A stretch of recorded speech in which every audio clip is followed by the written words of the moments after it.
Hello, guys. I am streaming live into several different groups today, and I am going to be interviewing. I've got a live interview with a vet and a CBD product company. One of my friends, he's also a professional trainer.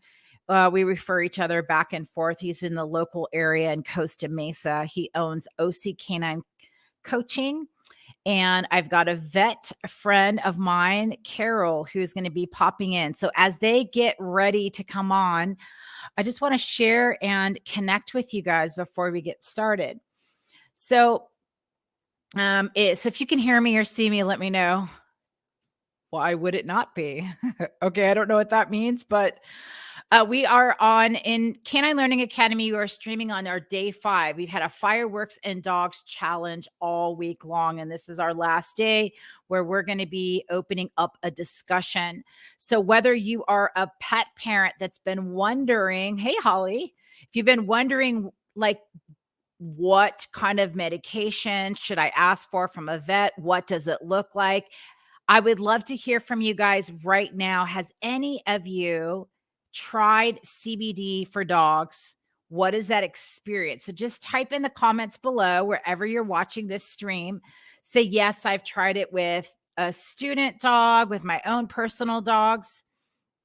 And then let me see. So Maria here, thank you for posting. Hello. If you click the link where you're watching this, I'm going to be able to see who you are.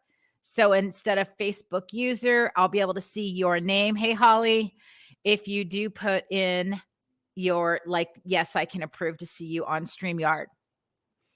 So Holly said, yes, we did for a former Samoan. Very cool.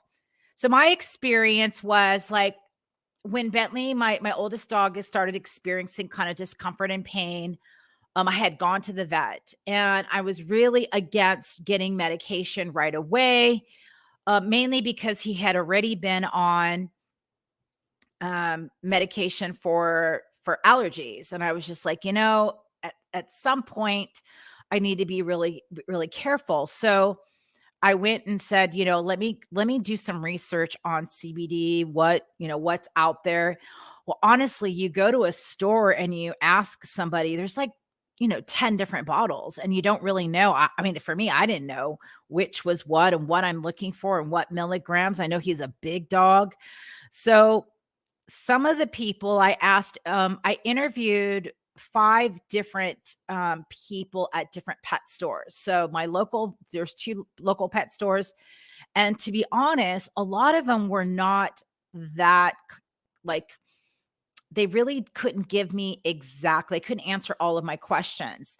So Bryndon is a local trainer and owns a company. So he has a lot of knowledge about what to look for, what questions to. I had some questions. He was able to answer them really quickly.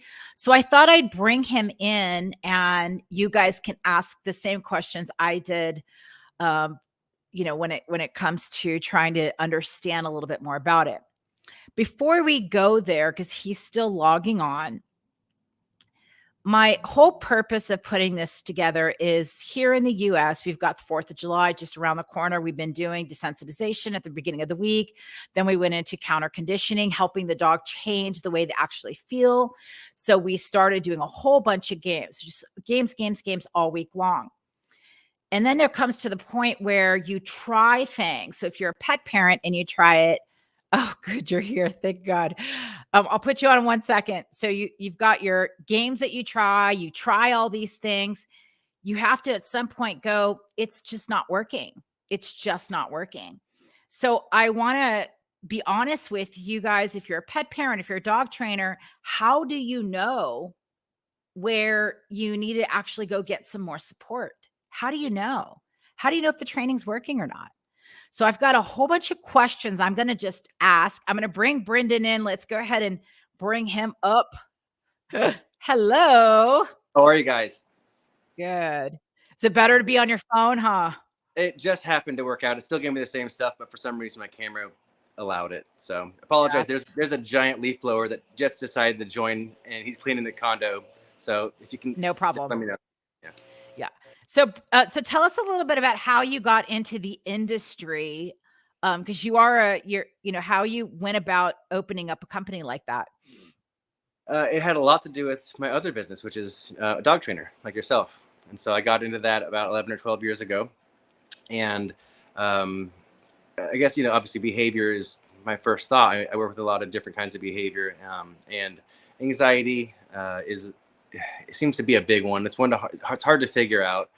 Um, and there's a lot of other things that happen to create anxiety. There's a lot of pain issues or just like under the surface kinds of things that aren't as obvious to people, that aren't easy for a dog trainer to address right away. And I happen to have a really good relationship with someone that introduced me to kind of the perfect person, and they were already a producer of high quality human grade CBD products for over at least a decade. They've been doing this, so they were really, really good, and already ready to kind of jump into this. And they were increasing and moving, and eventually they moved out to here, Orange County, and we talked, discussed, and I ended up.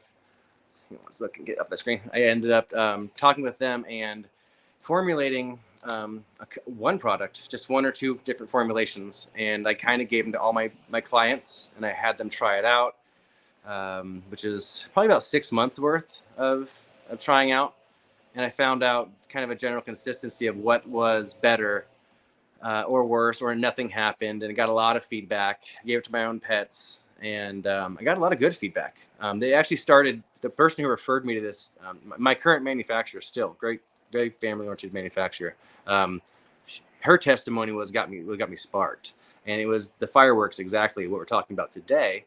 She had a little Chiweenie at the time who has passed on, but he had a really bad aversion to the sounds, and she said, after a decent dose of whatever formula she had, which was not mine at the time, it was just a human grade formula, the behavior really subsided quite a bit, like almost to where he was just kind of looking and not responding to the sounds, so forth. So I was like, that was fascinating. I couldn't even really imagine it. So that's what kind of sparked your interest, and let me do a little more research. Okay. Yeah. All right. I've got a whole bunch of questions for you, and I'm going to open it up, if you don't mind, to let anyone else. We've got a community of dog trainers. We've got a community of pet parents.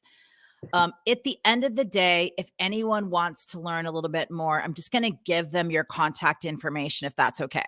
Please do. Yeah. Happy okay. All right. So let's get started. So how do you know if you're at a place where you need to start looking at medical support? So drop it in the comments below. How do you know? What does that look like? So some of the questions you might be asking yourself, whether you're a dog trainer or a pet parent, this is what starts to process when I'm going to go through a series of questions, and then just chime in when you'd like. Okay. And I've got my friend Carol, who's a vet of over 30 years, that should be joining me either here virtually, or she just might text us some of the responses. So how do you know, right? So first question you might be saying to yourself, and I would say this to most of my clients, is something like, how often is this happening? How often do you notice there's a sound that goes off, and then your dog goes into a state of hiding or won't take food and all of that? So that's a really good question to ask, is how often? Right. And what's a response that you might hear that might elicit you going, oh, well, like, what's a response that might make you think possibly it might be a good candidate? For me, I would. For medical, any kind of, we're talking vet or CBD, like anything. So where would you say, okay, this dog might be a really good candidate for this? So that question right there, how often does this dog get challenged? Yeah, I do look to see how often the behavior is happening. I as a dog trainer, the first thing I think about is what can I adjust, regardless of if it's that or any other behavior. What in the environment can I manage to make it easier on my pet, so I don't have to go and add something that, because everything has the possibility of having a negative effect along, even with a good effect. So before I go into looking into that, I always say, what can we adjust? And there's a lot of things you've already discussed in the past 4 days that are great ideas of what to do, what to add, what to remove. And if those are not options, or you've tried it before and you don't feel like the behavior is getting any better, the frequency is just as high, or it's increasing, and then I would say that's a good time, especially if there's, chronic stress at some point where it's not like it goes away very long. It could be pretty unfortunate here in the beach communities where I also live, and it's 2 weeks sometimes, For up to a month. fireworks, yeah. Once in a while, fireworks every day Yeah. leading, and then several days after. So if that's too long for some pets to have stress, it affects a lot of other things down the chain. And so if that's the case, I'd say that for anybody, human as well, I would seek something. And Go that's get some support. Yeah. Start to have that conversation. let's have that conversation. Yeah. And we For do, yeah, we do so sell. for I'm sorry. Go ahead. go ahead. I was just going to say we do sell quite a bit of CBD products right around this time. It just because of that. Yeah. Yeah. And I love that you brought up the point, like, because a lot of people that are watching this have not seen the first 4 days of our challenge, and it was all about like what to do.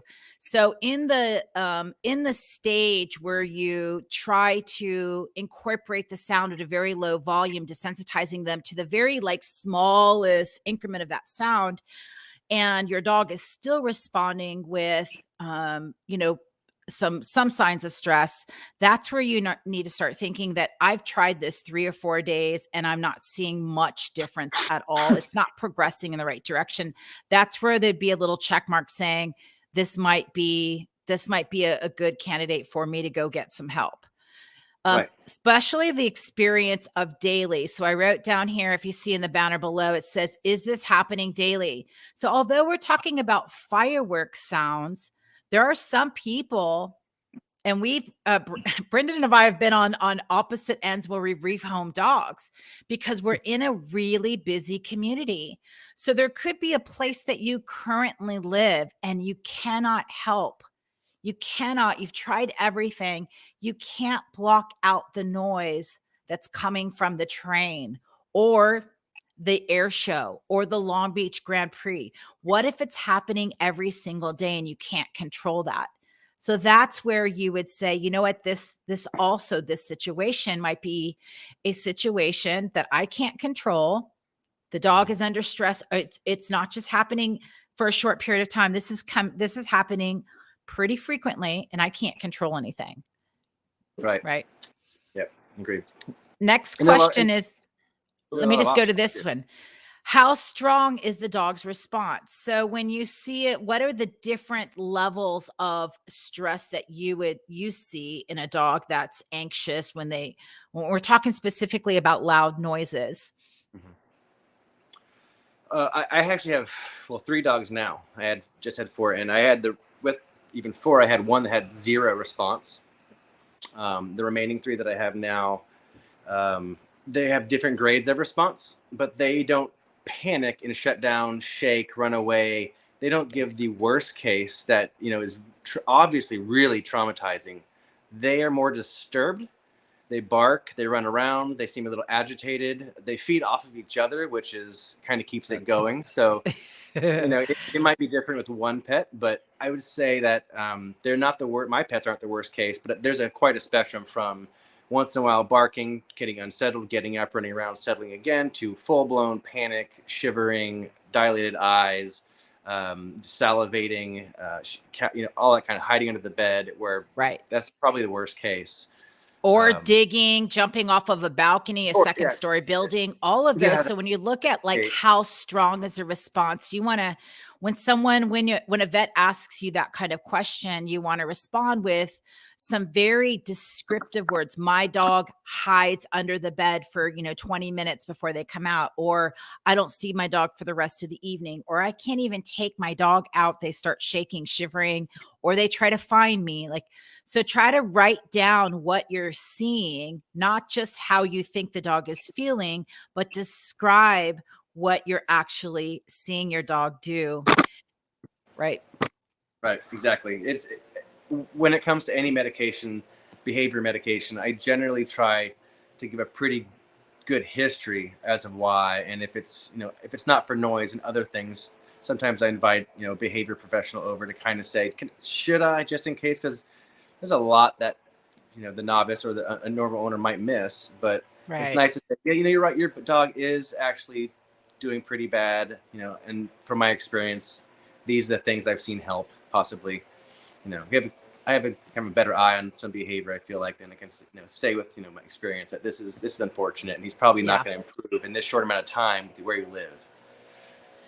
The next question I have here that I would ask a pet parent, and add to this if you will, are you available? So you'd ask a pet parent, are you available to offer some support and training? Now, you and I kind of work with some of the same clientele where we've got a client that might work all day long. And so Right. they're not actually able to offer that kind of support or training that we would ask them to do. So then I might say something like, well, let's get some professional help. Let's get your dog a trainer that comes over, a dog walker that comes over that can provide that kind of support.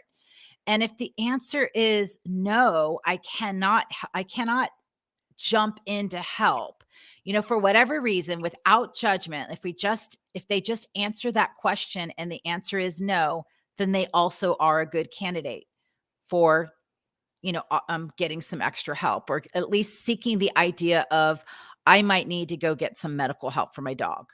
Correct. Yeah, that's just one more piece. If you can't change something because it's the reality of your situation, then accept Yeah. that. Move on to the next thing you can affect. Yeah. So if you can't if they can't control what they can and can't do, then still need to help the dog out.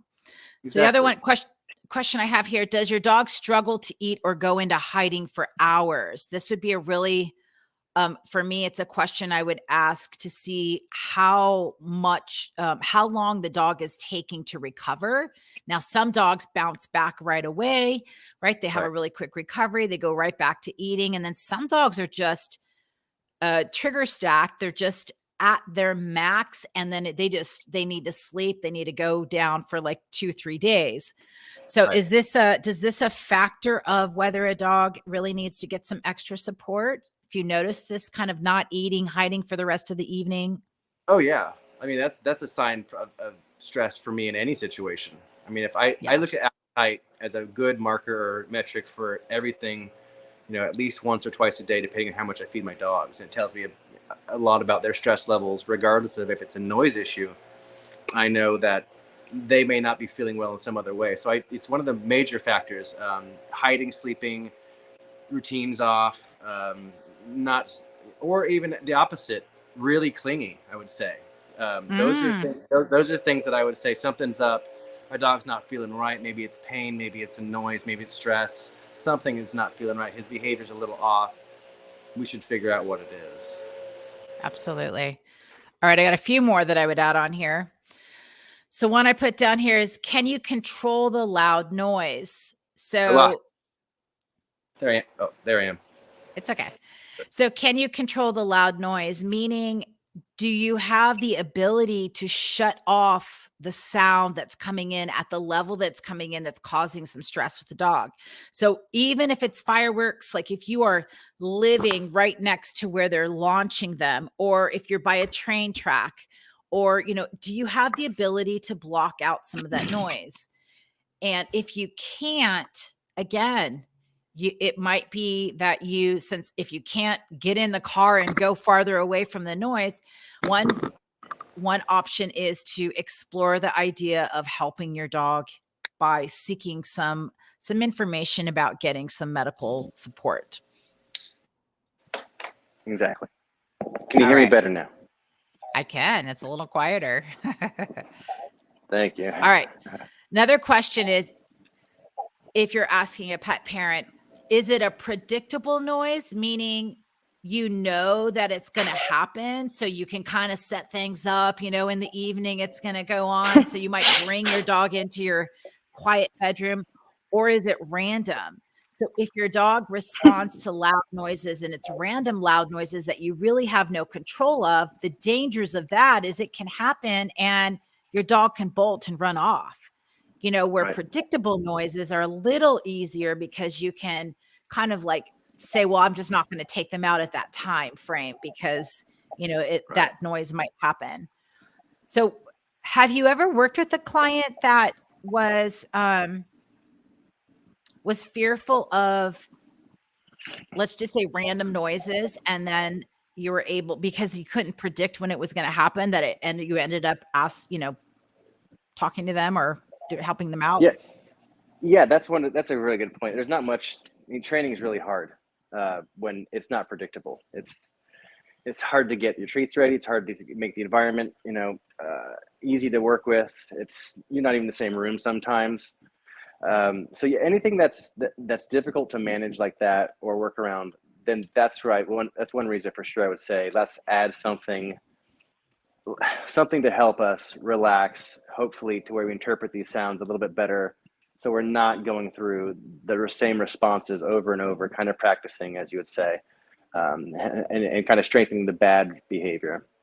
But if it's unpredictable, that leaves it, again, very hard for me to say what to do exactly, other than keep your dog really close to you and always have treats on you. And that's kind of hard for a lot of owners to get around, because their lives are already very busy. They don't, they're not that good of probably a dog trainer necessarily, or ever weren't wanting to be. And it's demanding to be that responsive and on time, and it's hard to get anything else done. So in that case, I'd say I'd seek a medical attention or some kind of a supplement or something to help them get to a state where at least it's not so bad for them, because you're just not going to be able to do it, is what it sounds like, when it's completely random. Yeah. All right, I have got Carol in the back. I'm going to go ahead and bring her on. Carol, give me a thumbs up if you're okay to go on camera. Perfect. Okay. Hello, everybody. Hi, Hi, Carol. So, Hi. Carol and Bryndon, you guys actually work really close to each other. Have you guys ever met? I don't think so. Okay. So Carol is a vet for over 30 years, and I have worked with her specifically she's a phenomenal veterinarian, but she also works with a rescue that she usually takes in the pregnant mamas. So she posts a ton of puppy, and she helps like these pretty much dogs that are on the street and have their puppies. And you've got the most, I thought I have a really good Facebook page, but your page is so much fun to watch. Love it. Pretty fun. Yeah. So Bryndon, she's my go-to person for like asking questions, vet questions, and also like just rescue questions, because she's really involved. Yeah. It's always important for me. All right. I have a series of questions that I've been plugging away on. So thank you guys very much for just spending a little bit of time with me on Friday. I owe you guys a happy hour or something. So appreciate you being here.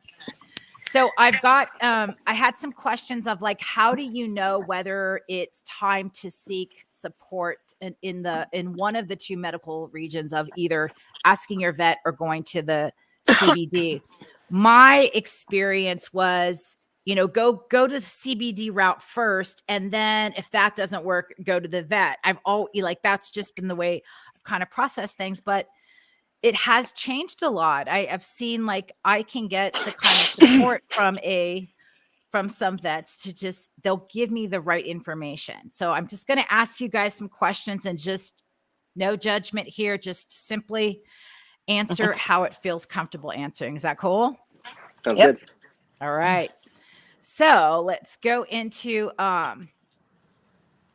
so if the dog is suffering at that point, suffering mean they've tried all these, not supplements, but they've tried the training. They've been working with the trainer and it's happened. How long do you give it to, know if it's progressing in the right direction? Now, as a trainer, I might respond completely different than either one of you. I want you to think about this on the medical side. At what point would you say, let's explore the idea of getting some additional support? So go ahead and answer that. Gotcha. Let me start with you, Carol. I'm sure you've kind of gone over it a little bit, but watch for the signs of stress and for them to be over threshold, and what you're doing at home as far as counter conditioning and training isn't working anymore, then it's probably time to seek some additional help and try to, help them. And especially it's true if they're frantic, they're trying to leave, they're destructive, anything that could be harmful, then for sure they're going to need more. So you would look at more how extreme it is versus like, it's been 3 days, it's been 3 weeks. I just want to be reasonable, because a lot of pet parents, they want it fixed right away, fixed. So how long do we give it? As far as days? Yeah. Or into the night? What do you mean? In training wise. Got it. In training, let's say we are going to put together a sound desensitization and then counter conditioning program over a period of 6 weeks. And we get into week 2 and it is not getting better. The dog is at a point where they're still suffering by week 2. Change something. And that's the first thing I would think. Yeah. Those are going to need more than probably if you're not seeing any response by after 2 weeks. So those dogs are going to need more. I've had many of those dogs. I mean, I've had the herding breeds and they, for some reason, seem to be more sound sensitive than some other breeds. And I've lived through it, and it's sad to see like one pass it on to the other. So I'm trying to break the cycle myself with my new young dogs, and having a little bit of success. I like that response. Change something, because it's not always, okay, let's go get some help. I love the idea of going through. There's so many. We've got changing the environment, lowering the distractions, giving them a reset, right? Allowing them to take a couple weeks of not doing anything, eliminating the walks and all of that. Yeah. Right. I tell my clients that, obviously my training clients, we go through this stuff. And if it's not happening, if it's not happening in 2 weeks, it's probably punishing the owner because she's feeling like a failure, or he or she. So I don't want that to keep going on. I'd say, again, change something. If you haven't done what we discussed before, CBD is really easy to add. And I kind of have to go with my client's comfort level. There's a wide range of I'm okay with supplements versus I don't like any medicines sometimes. Yeah. And I kind of have been in that boat as well. And I still am. I know because I understand a lot of how the medicines work. And there are quite a few side effects that I'm not okay with, really, if I could try something else. But to Carol's point, if it's severe and it's really, I wouldn't necessarily be afraid of much with a vet's advice. If it was something that was that severe, I'm much happier to make sure it doesn't generalize or become a bigger thing, so we can triage it right away if we're not sure what to do. Now that leaves options for for instance, you can try CBD or different CBD products and give it a certain amount of time. And generally, from what I've found and what has been the consensus around the It's okay. All right, I will jump to the next question that I have here. Oops, it's okay. So what is the process? What is the process of seeking medication support? So let's just say, Bryndon, what does it take? What a pet parent have to do? Do they contact you? Do they walk into a pet supply store? What is your number one recommendation when they're going through the process of, I'd like to maybe try this? If they want to chat with me and have some questions, I'm happy to talk with them. That's something I try to do above and beyond other companies. So I really want to hear and help them on a multi-level kind of approach. But it's really easy to acquire our products. Everything ships pretty much same day online from us. So you can select your shipping speed as far as how fast you know to get it. There are at least, I think, 12 to 15 stores here in Southern California that have all of our products. Pet supply stores are our main supplier, and there's a couple down south in South Orange County, et cetera. And you can purchase it right from them, go home.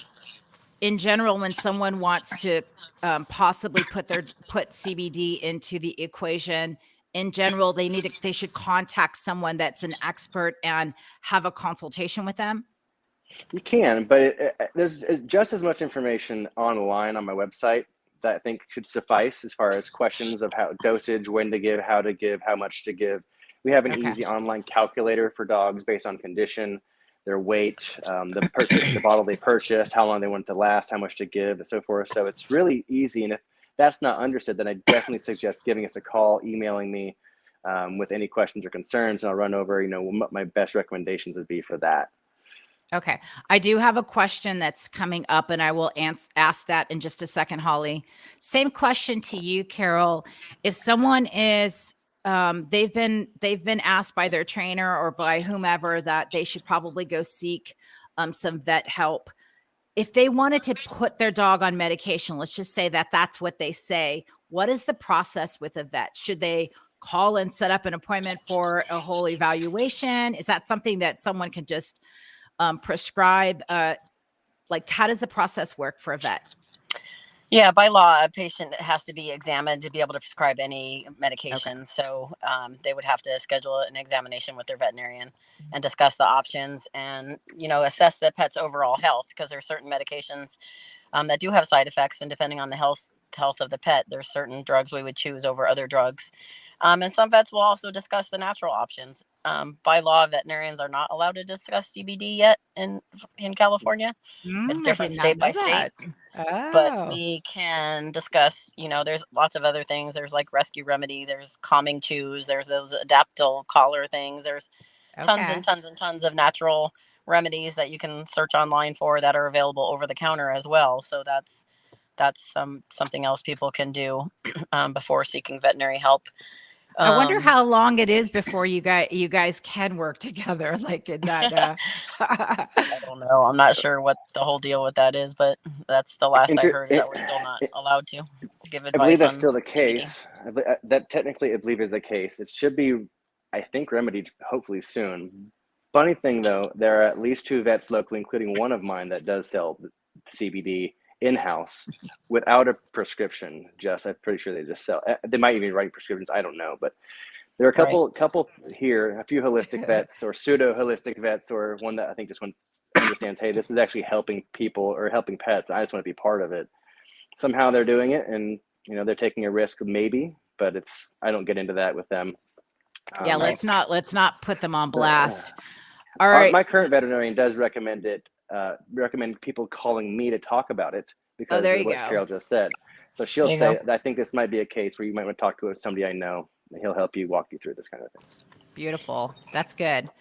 So let's go over some risk. We did have a question earlier. I saw there on a 5-month-old border collie that there's twins, and we've got one and the other one is at home. So let's start with you, Carol. What are some of the risks or side effects when adding medication? We'll talk about medication for you to help with anxiety.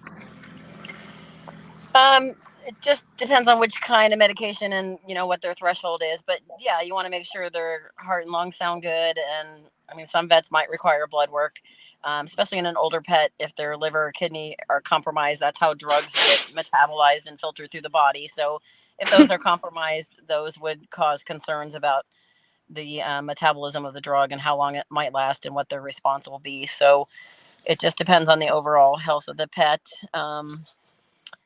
as far as what your veterinarian might want to do. If you have a good relationship and they've had a current exam, then your vet might prescribe things without being seen again. It just depends. But by law, they have to be seen, at least once a year to continue to prescribe medications. So and the most common ones that are prescribed, what are some of the side effects? Just name a few. Lethargic. Acepromazine is a sedative, so yes, they're going to be lethargic, and sedation can last 10 to 12 hours. So you should always do a test dose at home, especially people that are going to try to give their dog a medication and then leave for the night. I never recommend that. At least try to do a test dose at home and see what dose, because there's a range. There's a range of all medications. So, the dog might need the low dose, or it might need the higher dose, and the higher dose might knock it out too much. You need to kind of know what your dog's response to it is before you're just going to give it and leave, or just give it for the first time. It's great advice. Very, very good advice right there. So definitely sedation and lethargy, and acepromazine can also cause them to be hypotensive, so low blood pressure, on the extreme cases. Mm-hmm. So again, if they're cardiovascularly compromised, that's definitely a concern in more older animals. There's definitely lots of anxiety drugs like trazodone, clomicalm. Those, some vets prescribe them for episodes, but my knowledge of them is they take like a week to 2 weeks to kind of reach the steady state in their bloodstream to be really effective. It might have a little bit of effect as an episode type drug, but in my experience, it doesn't work as well. There is the kind of newest one out is a gel that gets absorbed through the gums, and it's a sedative type drug, but Celio. It's a lot of, my friends, I haven't tried it yet, but I did buy some this year because my one dog is just escalating every year as he gets older, to try. But again, it's a sedative type thing, and they should be monitored. But I never leave my dog anyway. And Okay. even if you think the house is secure, I've heard of dogs jumping through screen Yep. windows and breaking the We went screen. So absolutely. okay. And So and Bryndon, what is the side effects with CBD? They can be similar, albeit much less. But to Carol's point, those Cilio is something I do recommend. I didn't think about that, but that's one of the. I actually have that in my cabinet, or I'm going to go to my vet and actually ask for some more, because while CBD has worked for my pets most of the time, once I moved, it seemed to be less effective recently, and because I had actually trained it in a different environment before to get it better, and so Cilio, I have tried 1 year. It did work pretty good, where I didn't have almost any response. They seem to be much less agitated, without any side effects. Low blood pressure is the number one, I think, side effect that it's going to tell you on there, and you have to wear gloves and so forth not to get that yourself. But that's when I would say, if you're not sure and you want to try both, CBD and a Cilio should be safe together. But I would pick one or the other, and they both need to be given before the fireworks start.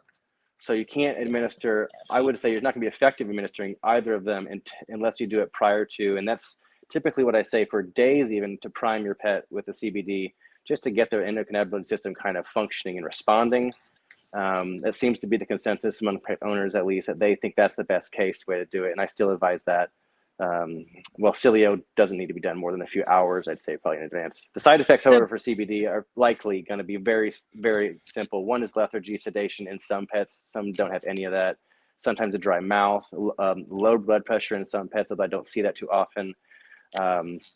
And once in a while, very rarely, just like anything, an opposite or inverse effect, some mild agitation is possible, or even maybe an allergy to something, even just a coconut oil or simple the substrate that it's mixed in. I've had one dog in 5 years actually have an issue, they think, from the coconut or something, but that was just feedback I got from clients recently this year. But other than that, Yeah, I forgot about the effects immediately from just, whatever that's in the medication. I totally forgot about that. It's extremely, extremely rare. Like, it's almost non-existent, but anything's a possibility. So I always say, try to give it to your pet on a neutral day when you're home and aware, before you're involving them in a stressful situation where things are just kind of chaotic and the behavior is abnormal.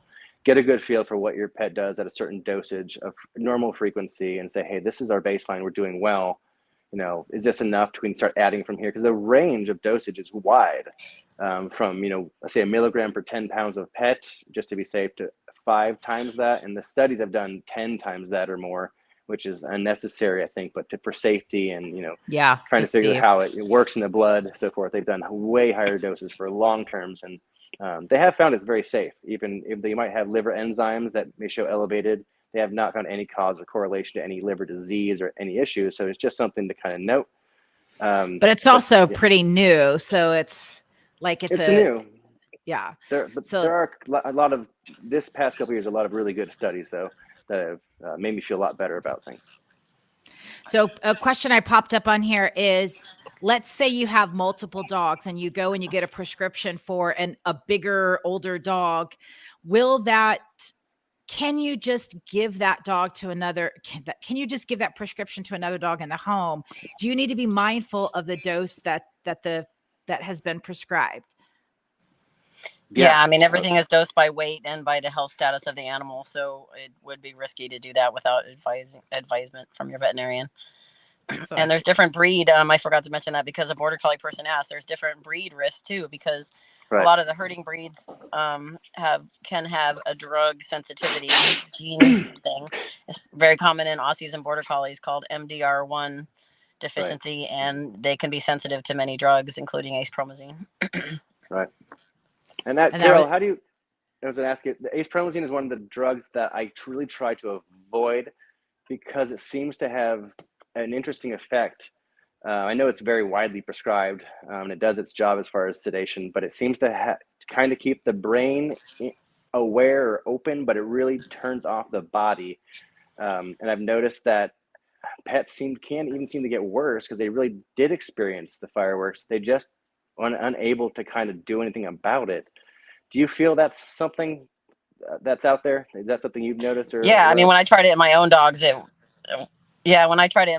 that's what I felt. I mean, the dog couldn't like be as darty and agitated that way, but they were definitely mentally agitated. There was just as much anxiety and panting, you know, God, if not that's got to more. be And worse.